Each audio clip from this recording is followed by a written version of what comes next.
Alright, dito tayo ngayon sa may Barangay Ubalde, Agdao District, Davao City. Ano lang, for today's video, mga hagalang Davaoenyo, gusto ko lang ipakita sa inyo yung lugar na to dito na kung saan binago ho talaga siya, no, ng panahon na binago. Kung yung ibang mga syudad at sa mga ano naman sa mga hindi taga Davao na nanonood nito, so gusto ko rin ipaalam sa inyo na ang mga lugar dito sa Davao City halos sabay-sabay, halos lahat ay sabay-sabay na nagbabago. Yes, nag-iiba yung hitsura, postura. Itong Arcastillo na to dito, Arcastillo Avenue or Arcastillo Street. Dati itong mga paggawaan ng mga lumber, mga bangsuhan, basta mga woodworks, mga gano'n, no? May mga kinalaman sa mga kahoy, lumber, itong kahabaan ng Arcastillo. As far as I remember, no, when I was young, back in the early 90s. So ngayon, ito na yung hitsura ng Ubalde na to dito. Like, napakadami ng tao, marami ng mga tindahan, tapos mas lumapad ang sidewalk. Tapos dati itong may mga nakatira sa gilid ng kalsada, like bahay, tapos kalsada na. Yan ang pagkaalala ko dati sa area na dito. Pero nung sa time ni Sara talaga, Sara Duterte. So isa to sa kanyang mga legacy na pinalapad ang kalsada, no. Kahit paano ba nagkaroon ng road widening. Tapos mas pinataas itong cement, itong kalsada, mas inelevate ang kalsada, mas elevated siya. Tapos ito dati to dito, walang matinong kanal, pero hanggang sa naging malaking kanal, drainage, open canal, no? Open canal to dito dati. Tapos ginawang ito, sarado. Ginawa na siyang sidewalk. So drainage system. So ito yung ginawa ni Sara Duterte. Kaya itong si Vice President Sara Duterte, di talaga yan basta-bastang ma-down, no, ng mga kalaban niya. Kasi nga ang kanyang alas, ang kanyang hawak ni Vice President Sara Duterte is yung kanyang kagalingan, pagiging tapat sa serbisyo at sa kanyang bayan. Anyway, so yun lang, bali mga taga Davao, ito yung lugar ho ninyo, Ubalde, Barangay Sentro, Agdao, Davao City. So, sa mga nanonood na hindi taga Davao, sa itong area na to dito, hindi to ganito dati. Ito ay gumanda lang ngayon, mas lumapad ang kalsada, mas nagkaroon ng sidewalk na madadaanan dahil nga talaga sa effort and honest to goodness na trabaho ng mga Duterte. So if it wasn't for them, wala kaming ganitong syudad sa Davao, wala kaming ganitong kagandang syudad ng Davao. Hindi sana walang clout ang mga vlog natin, hindi sana walang clout ang aking mga video, hindi sana walang mga pro Duterte, and hindi sana walang mga anti Duterte na manonood, no, cross or come across, no, sa ating vlog, sa ating channel, diba? If it wasn't for them, wala talaga tae ang Davao City. Kasi dating insurgency, no, full of insurgency and lawlessness, violence sa Davao. Dami mga NPA, kriminal. So nung nag-step up ang Duterte talaga, kinuha niya mula sa, kasi alam niyo, sa totoo lang, may mga nagsasabi kasi na Davao City, bakit ang mga taga Davao ay nagsisettle tayo for less, like sa mga Duterte ba? Yan ang sanabi ng mga mga antay na ilan lang din naman sila. Oo, ng mga hater ng mga Duterte. Sila yung mga natatamaan ng drug war, sila yung mga nasasagasaan ng drug war, no? Sila yung mga hindi nakakakurakot nung time ni Digong, kasi nga ang from national budget diretso na sa mga kontraktor ang pera, hindi na pinapadaan sa kamay ng mga mambabatas, mga mambubutas ng mga congressman, ng mga buhaya, no? So sila yun, yung mga galit na galit. For example, sino ba yung mga galit ngayon sa mga Duterte na taga Davao region, no? Number 1, itong Almario sa Davao Oriental, Congressman Zamora ng Davao de Oro, and I don't know itong taga Tagum, pero as far as I know, ayaw rin nila sa Duterte itong mga taga Davao del Norte na mga congressman. I don't know, congressman ba or governor, whatever. Basta yung mga yon ay isa kasi yan sila sa hindi nakikinabang sa time ni Digong. Kaya sila yung mga hater. So yun naman talaga ang pinaka-logic dyan, mga hagala. Sino nga ba yung mga taong ayaw sa mga Duterte? So yun nga, yung mga magsimula muna tayo sa mga tao or uri ng tao na gustong-gusto ang mga Duterte, no? So sino nga ba tayo? Sino ba tayo? Sino ba ako? Bakit gustong-gusto ko yung Duterte? Bakit recommended ka talaga sila? 'Di ba? So sino nga ba ang mga taong sumusuporta sa mga Duterte? Sino-sino nga ba sila nagmamahal sa mga Duterte family? So sila po yung mga law-abiding citizens. Yes, we are law-abiding citizens. Alam mo yung kahit napakahirap ng buhay, talagang pinipili pa rin natin talagang mamuhay ng maayos, lumaban ng patas kahit mahirap, no? So tayo yung talagang mas pinili natin yung matuwid na landas, di ba? Ang daming mga opportunity, ang daming mga pagkakataon, pero mas pinili ho natin na maging mabuting tao. Mas pinili ho natin na magtrabaho ng patas kahit gano'ng kahirap, di ba?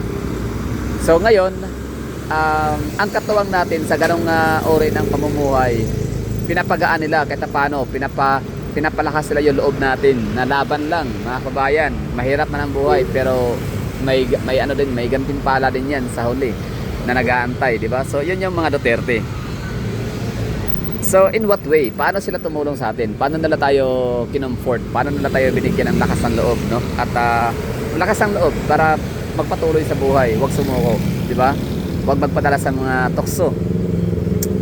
So yun, talagang magtrabaho lang kayo, uwi sa bahay kasama ang pamilya, magtrabaho lang kayo, papuntang trabaho. Kami nang bahala sa mga drug addict, kami nang bahala sa mga kriminal na kinatatakutan nyo sa kalsada, sa daan. So, di baling maglalakad lang kayo pa uwi, di baling kayo ay mag-isa, maglalakad pa uwi, di baling kayo ay gagabihin o umagahin. Saan man kayo pupunta sa Davao City, okay lang, huwag kayo mag-alala, kami nang bahala sa mga kriminal. So ganun yun, no? So yung kasi, yung cleansing kasi sa isang city, hindi lang sa basura, ha. Oo. Kumbaga sa sa mga criminality, crimes. So hindi kasi yan isang overnight na trabaho lang yan, no? So it takes decades talaga siya. So as far as I remember, ganito yon. So yun na nga, in the late 90s, ang mayor dito sa Davao City is Di Guzman. Wait lang, ano pa rin ba tayo sa context? So yun lang, no, bali law-abiding citizens muna tayo. Hirap mag-stick sa topic. Oo, pasensyahan nyo na. So yun na nga, bali sino nga ba kami, sino tayo ng mga nagmamahal sa mga Duterte? Tayo yung mga law-abiding citizens. Tayo yung walang ibang ginawa kundi magtrabaho at lumaban ng patas, piniling maging matuwid, maging mabuting tao. Alam mo yun, di ba? So tayo yun.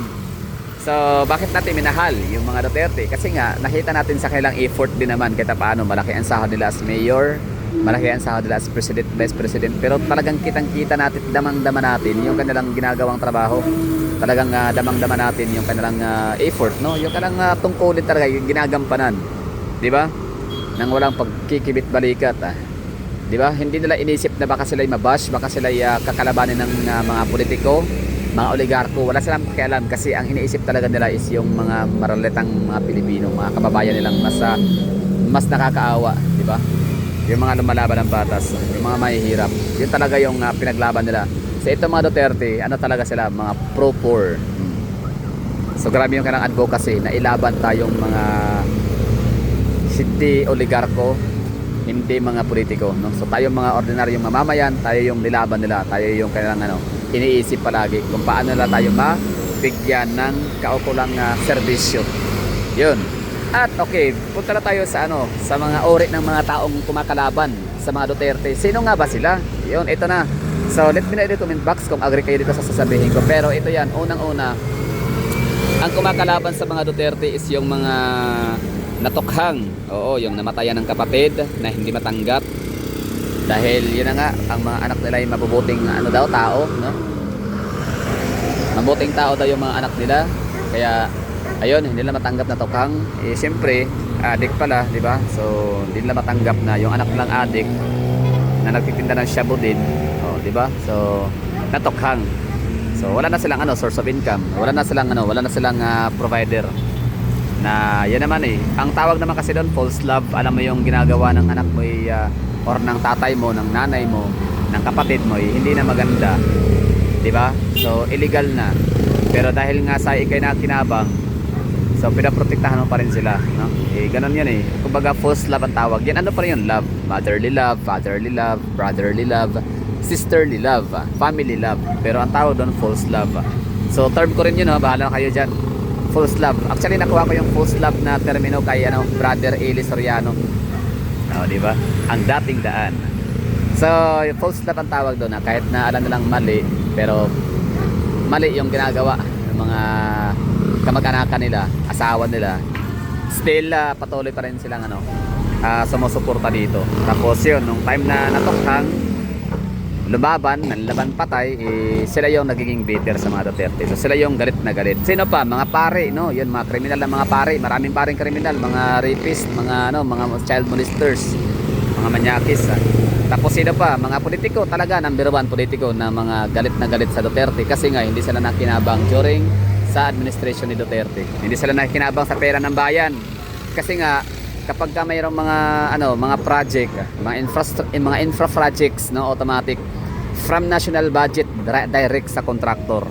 Di ba? Yun eh. Hindi na dinadaan sa mga buhayang congressman.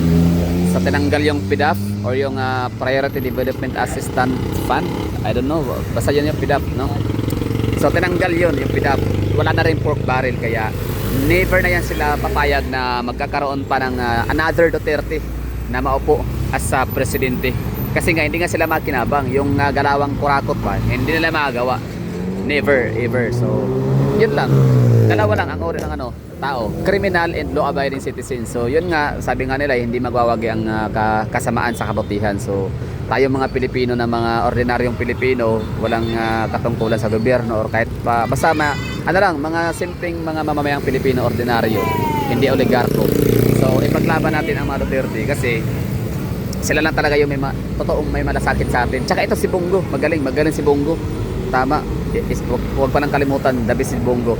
Naisip ko na dati pala kahit hindi tumakbo kahit pa pala si Bongo ilaban kay BBM, sa totoo lang di hamak na mas magaling pala si Bongo kumpara kay BBM. Actually wala talagang galing si BBM. Sorry sa mga nakikinig dyan, no?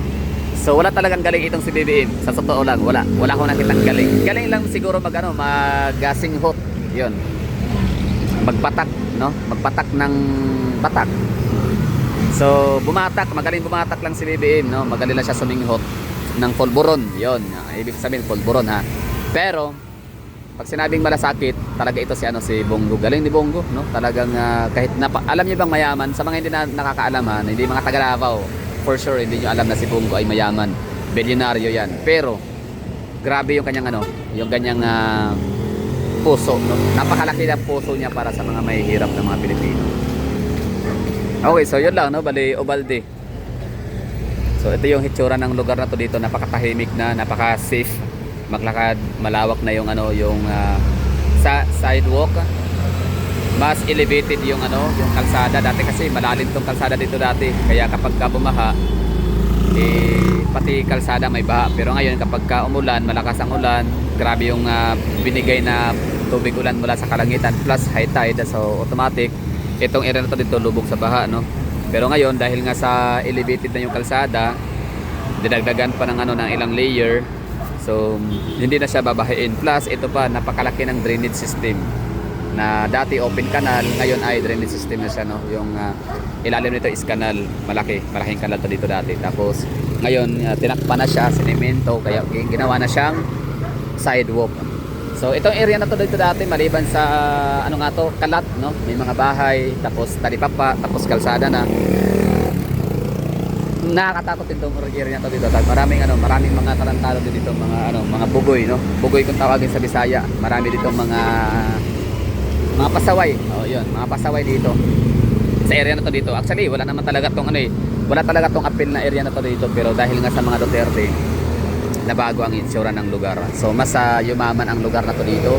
Di hamak na mas nagkaroon na ng value ang mga kabahayan kasi ginawang mga apartments and boarding house. Barangay Ubalde pala talaga yan, no? So ginawa na siyang boarding houses, apartments, no? So nagkaroon ng value ang area, yung lugar. Tapos syempre nagkaroon na ng mga tindahan, litsonan pa naman, daming litson. Actually yan po yung pabili natin ngayon, litson, pang-ulam. So dumami yung dito, mga komersyo, tindahan, no? Kasi nga peace in order. Tapos yun, peace in order. Bakit dumami ang mga tao dito sa area na to dito? Maraming nagpapaupa, maraming mga renters, maraming mga empleyado. Kasi nga itong barangay Ubalde na to dito, sa likod niyan ay matatagpuan yung tinatawag natin dating Lanang Golf Club or Dako Daw Loop kung tawagin. Na ngayon ay meron na siyang occupied na siya. ng dalawang malalakas, mga dalawang bigating mga investors dito sa Pilipinas. Yan na yung SMDCI company. So yun na nga yung SM Lanang Premier and Lane Residences na mga condominiums in the township nila dyan. So andyan nakatayo sa unahan lang nito konti. Tapos pwede na lakarin. Tapos andito rin yung yung ongoing na construction ng Davao Park District by Mega World na kahit 11 hectares lang siya, maganda yung mga gusali na mga ginagawa. Tapos merong university, may hospital and lifestyle mall. So asahan natin yan, maganda ang magiging result niya, no? Alam naman natin ang Mega World. Isa yan sa kailang expertise, no? Hindi lang sila basta gumagawa ng residential, hotel and mga township basta-basta, kundi gumagawa na talaga sila ng mga very aesthetic na mga view and na hitsura and style na kailang mga gusali. Kaya hindi lang siya nakatulong para sa livelihood, kabuhayan, economic activities, talagang nadadagdagan din niya ang view ng isang lugar, no? Pinapaganda niya yan lalo yung lugar dahil sa kailang magandang mga establishments and building structures. So idadagdag ko pala to ditong area na to dito kasi kanina nang haba ko nakatayo doon at nagdadaldal ay hindi ko to napuntahan itong area, no? So may mas marami pa pala ditong ganap. Yan, may Marisan Paris Overload, Bliss Chicken Overload pala. So dadagdag ko na to dito additional. Diba ang ganda lang, no? Linis, malawak ang sidewalk, nadadaanan talaga siya. Hindi talaga siya tawag na ito nilagyan ng mga lamisa. Very good Ubalde area, nice one. Kasi may mga lugar din sa Davao City na yung sidewalk nilalagyan ng mga mga lamisa kapag kagabi. Kahit sabihin natin gabi, still parang nakaka-intimidate pa rin na dumaan sa sidewalk kasi yung lamisa nila. Pero minsan naman wala, di naman ako nagpapatinag. Talagang dinadaanan ko siya kahit pa may mga lamisa. Kasi sidewalk yan it's a public entity. It's for the public use. So bahala sila kung ako'y dadaan sa kalang lamisa, di ba?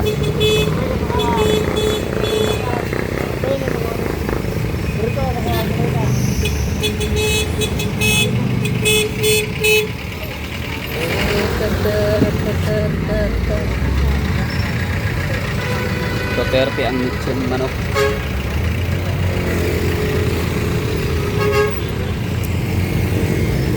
Dito na tayo, bibili ang lechon manok. Meron pa pala sa kabila, magkano kaya doon? Pero nakatamad na tawid. Baka masagasaan pa tayo doon. Parang masarap doon sa kabila. Try natin, no?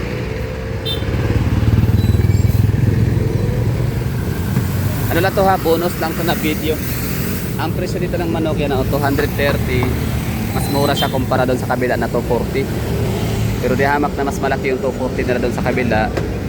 Dito mas maliit. At ang ayaw ko dito, kahit mura lang siya, pero ayaw ko pa rin bumili kasi meron siyang liempo. So maaaring natuluan ba, no? Sayang, hindi na makan. Maaaring natuluan ng napatakan ng katas ng liempo. So ayaw ko nun. So doon tayo sa 240 pa rin. Pero siyempre, yan ako muna to dito.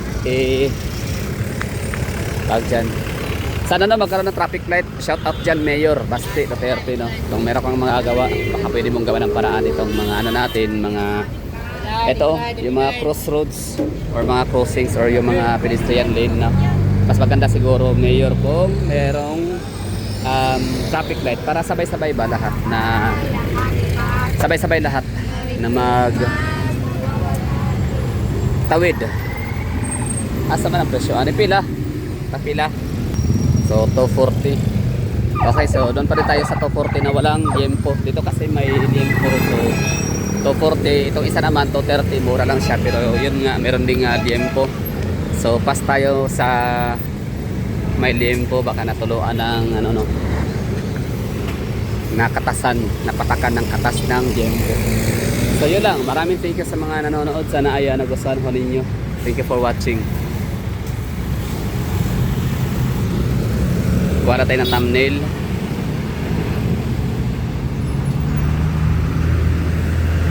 Dating lugar na hindi naman talaga pinupuntahan. Ngayon ay para ano, para patas isa-isa. Para mas lami siya kaunon pag tibuok pa. Ayan ako ang tanglad. Wow, sarap. Koy, asay mas lami nga lechon inyo ha o dito sa iya ha? Depende po sa lasa. Depende sa lasa. Pero na iniingon nga mas lami daw mo. Ah, okay. Amo nang tag-isa-isahan ta mo para makatilaw ko ba kung oo. So, dito naman isa. Ay, parehas lang yata. Isa pod ko ibe. Ay na ano, ay nahiwa ah. Tibuok lang.